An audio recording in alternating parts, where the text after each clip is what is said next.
प्रभाग क्रमांक 1 साठी शिवसेना उद्धव बाळासाहेब ठाकरे पक्षाचे डहाळे व्यंकट लक्ष्मणराव यांना 4312 मतं मिळाली, तर भारतीय जनता पार्टीचे प्रसाद केशव नागरे यांना 4311 मतं आणि शिवसेनेचे सोनवणे मोहन शाळीराम यांना 1365 आणि नोटा 113 असे मतदान झालेलं आहे।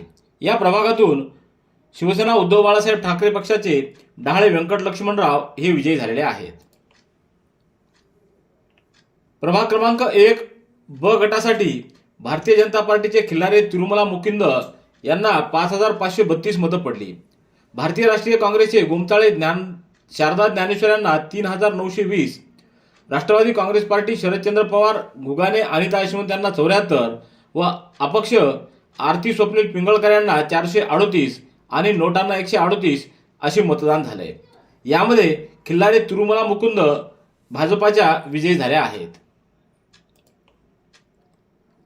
प्रभाग क्रमांक 1 क साठी भारतीय जनता पार्टीच्या दैठणकर वैशाली दत्तात्रय यांना 5068, तर शिवसेना उद्धव बाळासाहेब ठाकरे पक्षाच्या आशाताई बालासाहेब पतंगे यांना 4793 आणि नोटाला 271 मतं पडली। या प्रभागातून भारतीय जनता पार्टीच्या दैठणकर वैशाली दत्तात्रय या विजयी झाल्या आहेत। प्रभाग क्रमांक 1 ड मधून भारतीय राष्ट्रीय काँग्रेसचे देशमुख गणेश सुरेशराव यांना 5171 मतं पडली। भारतीय जनता पार्टीचे दत्तराव तुकारामजी रेंगे यांना 4458, तर राष्ट्रवादी काँग्रेस पक्ष शरदचंद्र पवार पक्षाच्या हवळे अंकुश आसाराम यांना 72 आणि नोटा 154 मतं पडली आहेत। या प्रभागातून भारतीय राष्ट्रीय काँग्रेसचे देशमुख गणेश सुरेशराव हे विजयी झाले आहेत।